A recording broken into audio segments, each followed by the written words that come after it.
আলেম হয়। এই মাদ্রাসায় লেখাপড়া করে কি হয়? আলেম হয়। জালেম হয় না, আলেম হয়। এই আলেমের কত দাম! এক একটা আলেম এক একটা জগতের সমান। জোরে কোন সুবহানাল্লাহি বিহামদি। আলেম হলো দ্বীনের বাতি, দ্বীনের নূর। এই যে বাতি যেরকম আমরা দেখতেছি আলো, একে অপরকে আমরা দেখতেছি, কোনো অসুবিধা হয় না। একজন আলেম দ্বীনের বাতি, কোনটা হেদায়েতের পথ প্রদর্শক, কোনটা ভালো কোনটা মন্দ, আলেম আমাদের কাছ থেকে আমাদের কাছে এটা বর্ণনা করে দেয়, এই পথ প্রদর্শন করে দেয়। জোরে কোন সুবহানাল্লাহি বিহামদি। আলেমের ব্যাপারে আল্লাহ রাব্বুল আলামিন নিজেই সার্টিফিকেট দিবেন। জোরে কোন সুবহানাল্লাহ।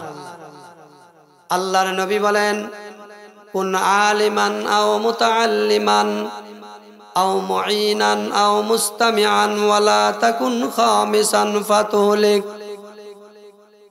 আল্লাহর নবী বলেন, জনাবে মুহাম্মদুর রাসূলুল্লাহ সাল্লাল্লাহু আলাইহি সাল্লাম ইরশাদ করেছেন, তোমরা আলেম হও।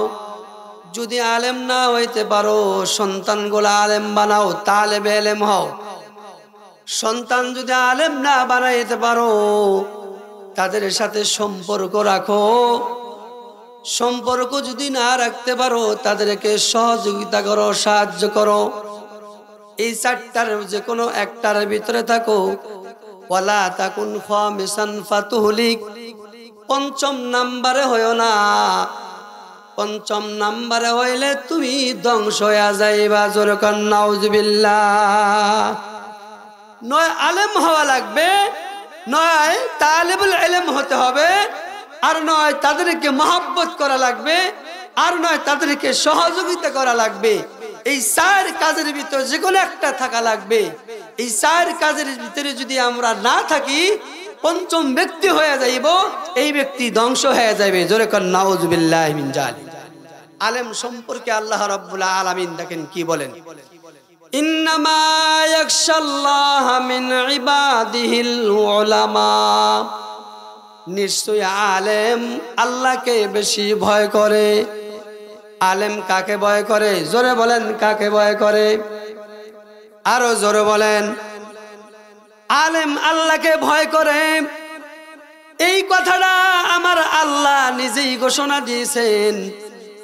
আলেমের ভয়ের ব্যাপারে আল্লাহ নিজেই সার্টিফিকেট দিয়েছেন। আল্লাহ রাব্বুল আলামিন সাধারণ মানুষকে আল্লাহ কি বলেছেন? ইয়া আইয়ুহাল্লাযীনা আমানুত্তাকুল্লাহ ওয়া কুনু মা'আস সাদিকিন। জোরে কোন সুবহানাল্লাহ। সাধারণ মানুষের ব্যাপারে আল্লাহ রাব্বুল আলামিন ঈমানদারদেরকে বলছেন, ঈমানদাররা তোমরা আল্লাহকে ভয় করো। তাহলে সাধারণ মানুষ যারা ঈমানদার, এই ঈমানদারদেরকে আমার আল্লাহ ভয়ের দাওয়াত দিছে। আর আলেমদেরকে আল্লাহ ভয়ের দাওয়াত দেয় নাই। আলেম নিজে থেকেই আল্লাহরে ভয় করে।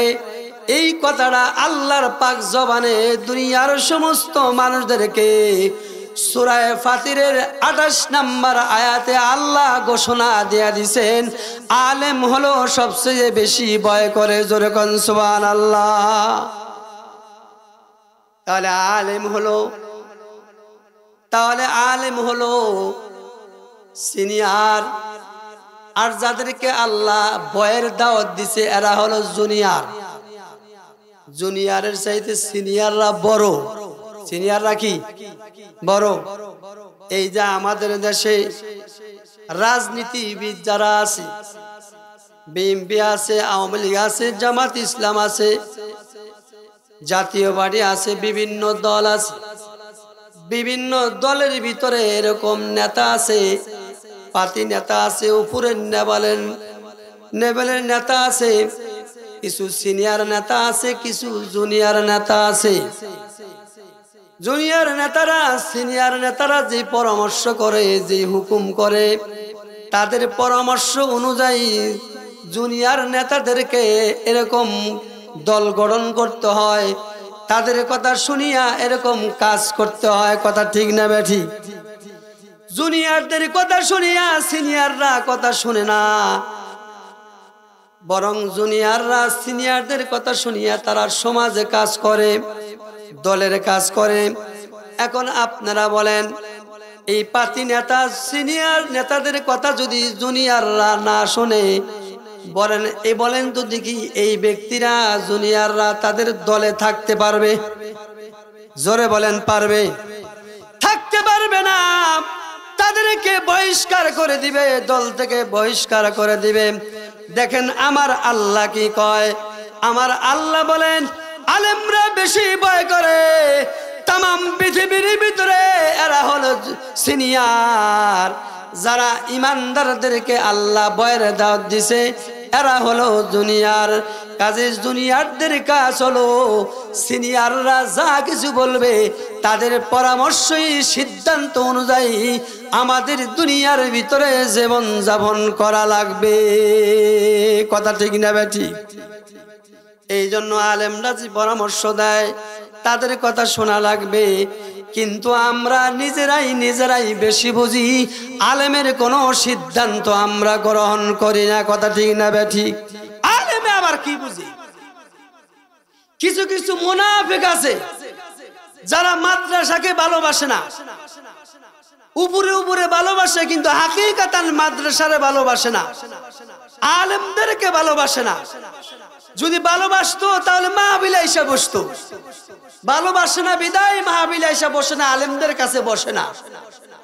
এরা কোরআন হাদিস শুনবে না। এরা কোন দলের লোক?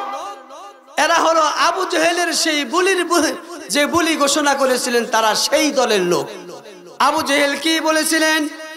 وقال الذين كفروا لا تسمعوا لهذا القرآن والغوا فيه لعلكم تغلبون। আবু জেহেল আইন করেছিল, সাবধান, তোমরা যদি বিজয় হতে চাও তোমরা আল্লাহর রাসূলের কোরআন শুনবা না। যদি বিজয় হতে চাও, কেন? যখন আল্লাহর রাসূলের পাক জবান থেকে যখন কোরআন কারীম তেলাওয়াত শুনে, তখন তারা তেলাওয়াতের বাণী শুনে তারা মুসলমান হয়ে যায়। উমরে বানাইলাম তার কাল্লা নেওয়ার জন্য, কোরআনের বাণী শুনে তে সে মুসলমান হয়ে গেল। এই জন্য আবু জেহেল আইন জারি করলো, সাবধান, যদি বিজয় হতে চাও তোমরা কোরআন কারীম শুনবা না।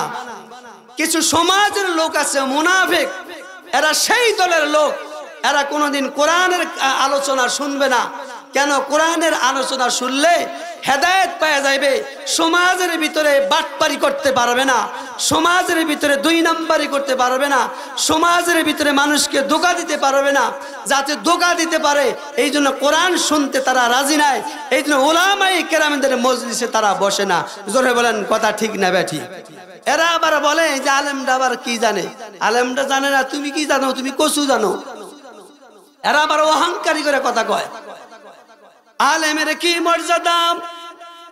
বাদশাহ হারুন রশিদ রহমাতুল্লাহি আলাই বিরাট বড় আল্লাহর ওলি ছিলেন, ইনসাফগার বাদশাহ ছিলেন। এই বাদশাহ হারুন রশিদ রহমাতুল্লাহি আলার একদিন সিংহাসনে বসে আছে। একটা ভিক্ষুক তার দরবারে এসে গেলেন। ভিক্ষুক বাদশাহ হারুন রশিদের দরবারে বলতেছেন, আমাকে কিছু ভিক্ষা দেন, আমাকে কিছু অর্থ দেন, আমি গরিব মানুষ, মিসকিন মানুষ। বাদশাহ হারুন রশিদ রহমাতুল্লাহি আলাই ভিক্ষুকের পা থেকে নিয়ে মাথা পর্যন্ত তাকায় দেখে এবং সে নিজে নিজে ভাবতেছে, সে বলতেছে আমি ভিক্ষুক, কিন্তু বাদশাহ হারুন রশিদ তার পা থেকে মাথা পর্যন্ত তাকায় দেখে সে কোনোদিন ভিক্ষুক হইতে পারে না। আমার মন বলে তুমি ভিক্ষুক নয়, তুমি একজন বড় আলেম। জোরে কান সুবহানাল্লাহ।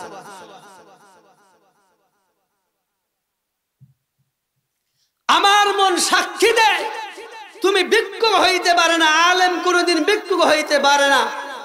আলেমের পায়ের কাছ দিয়া দুনিয়াটা ঘুরে, তুমি ভিক্ষুক হইতে পারো না। আমার মন সাক্ষী দেয় তুমি একজন বড় আলেম। যেরকম সুবহানাল্লাহ। ভিক্ষুক বলতেছেন না আমি ভিক্ষুক। বাদশাহ হারুন রশিদ বলতেছেন না তুমি আলেম। যেহেতু তুমি আমার কাছে এসেছ, তুমি আমারে ওয়াজ করে শোনাও। আমি ওয়াজ শুনতে চাই, কিছু নসিহত শুনতে চাই, তুমি আমারে নসিহত করে শোনাও। বর্তমান জামানায় কোন প্রধানমন্ত্রী আছে, কোন এমপি মন্ত্রী আছে যে আলেমের দরবারে বসে বলে যে হুজুর আমাকে নসিহত করুন? এই কথা কেউ বলে? বর্তমান কেউ বলে না। কেন? আলেম নসিহত করবে, জনগণের মাল ঠকান যাবে না, এই জন্য দ্বারে কাছেই বসে না। ও দুনিয়ার মুসলমান ইমানদার আল্লাহর গোলাম, বাদশাহ হারুন রশিদ রাহমাতুল্লাহি আলাইহি বলেন তুমি আমাকে নসিহত করো। এবার এই ফকির বলতেছেন বাদশাহ আপনি কি আমার কাছে ওয়াজ শুনতে চান? বলে হ্যাঁ শুনতে চাই। এবার আলেম এবার মনে মনে তিনি চিন্তা করলেন দেখি আগে বাদশাহ হারুন রশিদকে আমি একটু পরীক্ষা করে দেখি। বাদশাহ হারুন রশিদ আপনি কি আসলে আমার কাছ থেকে নসিহত শুনবেন, ওয়াজ শুনবেন? বলে হ্যাঁ।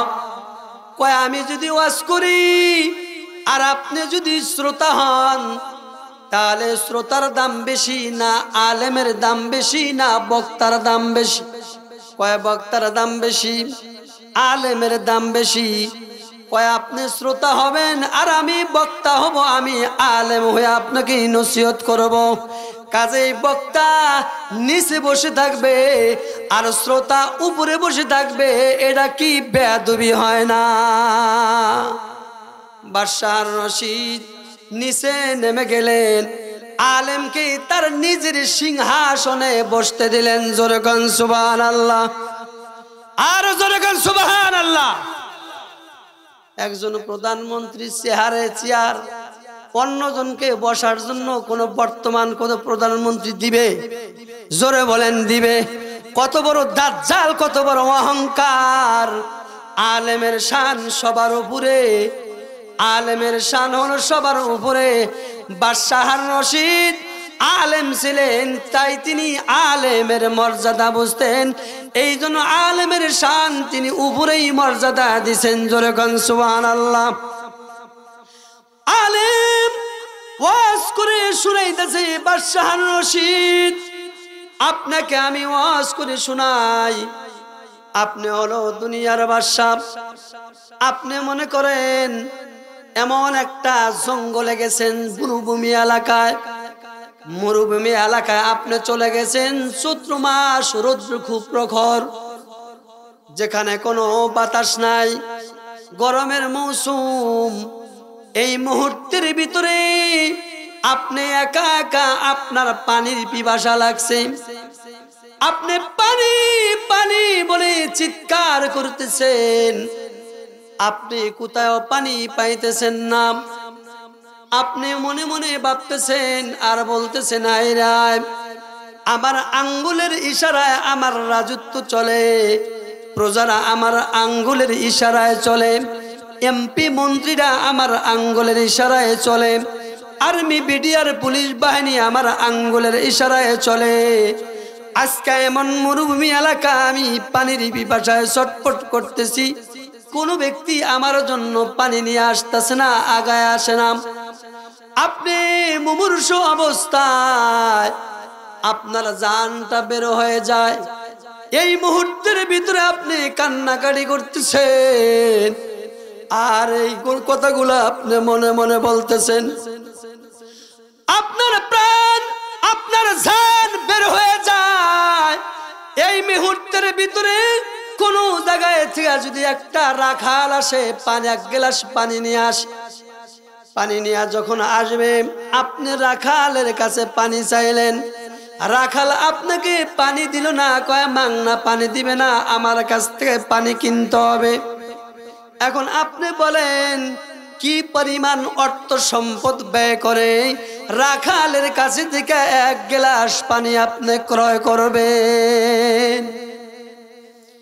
বাদশাহ হারুন রশিদ বলতেছেন, হুজুর এই মুমূর্ষ অবস্থায় যদি মরুভূমি এলাকায় মুহূর্তের ভিতরে যদি পানির পিপাসায় আমি যদি মরে যাওয়ার আশঙ্কা হয়, এক গ্লাস পানির কারণে যদি আমি মারা যাওয়ার আশঙ্কা হয়ে যায়, একটা রাখাল যদি এক গ্লাস পানি আমার জন্য নিয়ে আসে, আমার রাজত্বের অর্ধেক সম্পত্তি যদি হয়, এই অর্ধেক সম্পত্তির বিনিময়ে এক গ্লাস পানি আমি ক্রয় করে আমার পানির পিপাসা মিটাবো।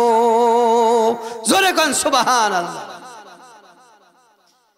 আল্লাহর ওলি হুজুর তখন বললেন, আলেম তখন বললেন, ও বাদশাহ নামদার বাদশাহ হারুন রশিদ, আপনি অর্ধেক সম্পত্তি দিয়া এই মুহূর্তের ভিতরে এক গ্লাস পানি ক্রয় করলেন।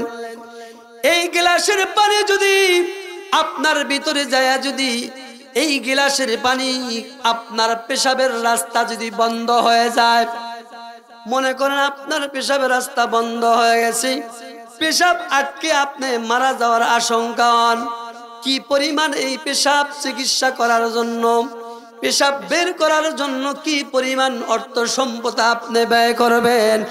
বাদশাহ হারুন রশিদ বলেন, এক গ্লাস পানি বের করার জন্য আমার আরো অর্ধেক সম্পত্তি আছে, প্রয়োজন পড়লে অর্ধেক সম্পত্তি আমি আমার পেশাব বের করার জন্য চিকিৎসায় আমি ব্যয় করব।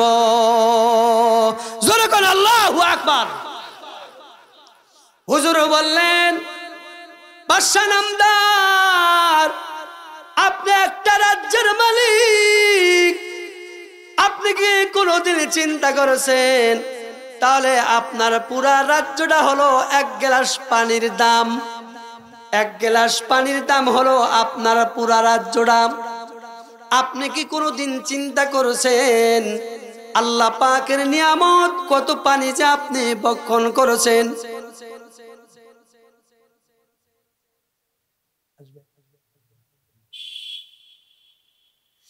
এক গ্লাস পানি, এক গ্লাস পানির দাম হলো একটা রাজত্বের সমান যদি হয়ে যায়, তাহলে আপনি কত গ্লাস পানি পান করেছেন?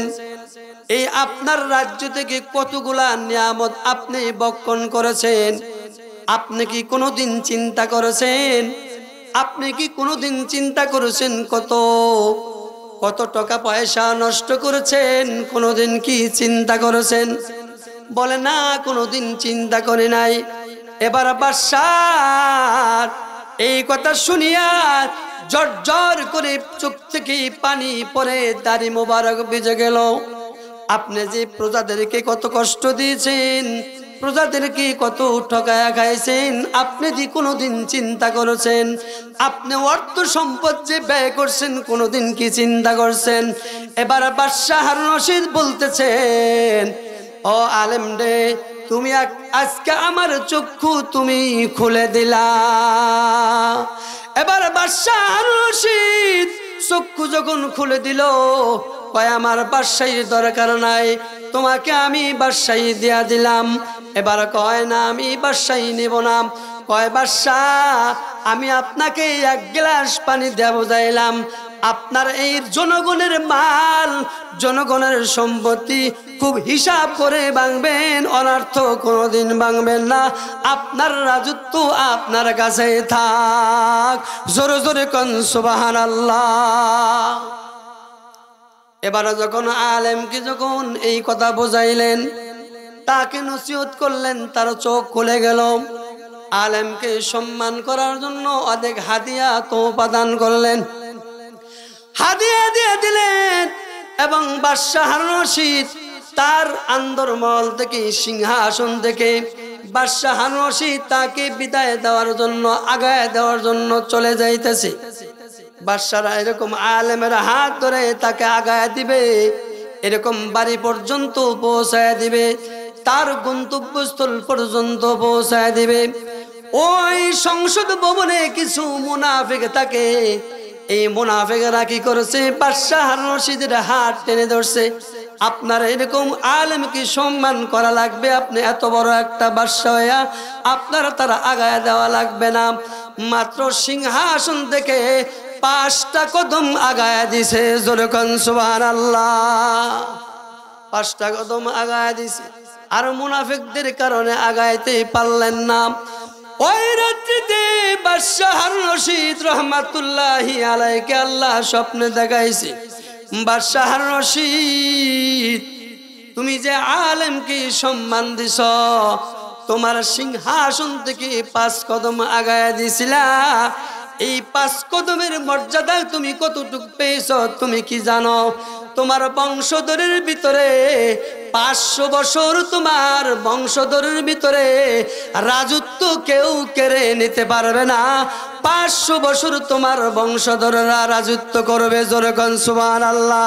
তুমি যদি মুনাফিকদের কথা না শুনিয়া গন্তব্যস্থল পর্যন্ত যদি আগায়া দিতা, আমি আল্লাহ রাব্বুল আলামিন কিয়ামত পর্যন্ত তোমার বংশধরের ভিতরে থেকে বাদশাহী কায়েম রাখতাম। জোরে জোরে কোন সুবহানাল্লাহ। এত বড় সম্মান। এজন্য আল্লাহ রাব্বুল আলামিন বলেন, ইন্নামা ইয়াখশাল্লাহ মিন ইবাদিহিল উলামা। আলেম সমাজ এটা আল্লাহকে বেশি ভয় করে। কেন? আলেম জানে কোন কাজ করলে গুনার কাজ, কোন কাজ করলে সবের কাজ, এটা আলেম ভালো জানে। এই জন্য ইলমে দ্বীন শিক্ষা করার দরকার আছে না নাই? আমরা যারা বৃদ্ধ হয়ে গেছি, বয়স হয়ে গেছে, আমরা এখন পারি না, আমাদের ছেলে মেয়ে ইলমে দ্বীন শিক্ষা করার দরকার আছে না নাই? জোরে বলেন আছে না নাই? তো জিকির করেন লা ইলাহা ইল্লাল্লাহ।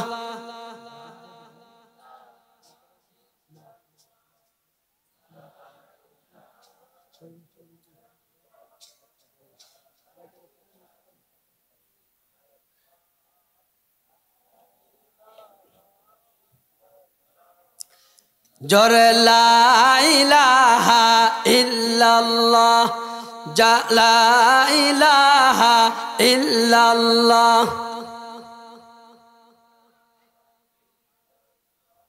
আমল সারা কাজ হবে না অন্য কোন ফিকিরে, দিলের ময়লা দূর হইবে মৌলার নামের জিকিরে। লা ইলাহা ইল্লাল্লাহ,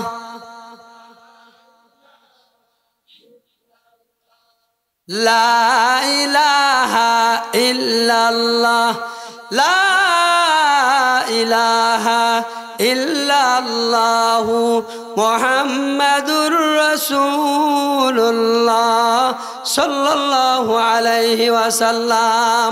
এই পণ্ডিতরা আবার নিজেকে বড় দাবি করে। এই পণ্ডিতরা নিজেকে খুব জ্ঞানী মনে করে যে আলেমরা কি জানে, আলেমরা আমার কসু জানে, এরকম কথা আমাদের কানে আসে। এত বড় বেয়াদব কিছু লোক আছে, আছে না নাই? আছে না নাই? আলেমরা জানে না, কি জানে না? তোমাদের ইলম যেখানে শেষ ওখান থেকে আলেমের জ্ঞান শুরু। জোরে কোন সুবহানাল্লাহ। এক মাদ্রাসার ছাত্রকে জিজ্ঞাসা করছে, এখানে আয়, খালি কালেকশন করস, লেখাপড়া করস কখন? বলতে পারবি যে এই গাছের ভিতরে কয়টা কাক আছে, পাখি আছে? পরে মাদ্রাসার ছাত্র বলছেন, এখানে 1000 কাক আছে। কয় হাজার? কয়েক। তুই কি ভাই বললি? তুই কি গুইনা দেখছ? আমি গুনিবার না গুনি 1000 কাক আছে।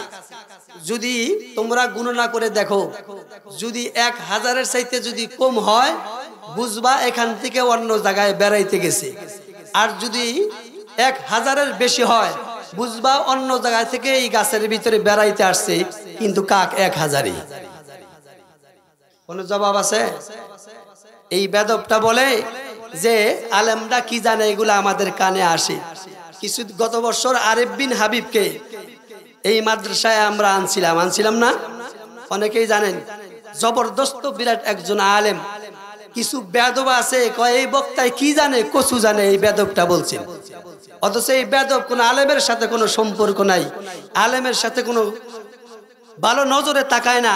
মানে আলেমের দিকে তাকাইলে এদের চেহারা মনে হয় মুখ চুক্কা বানায় থাকে, এরকম আছে না নাই?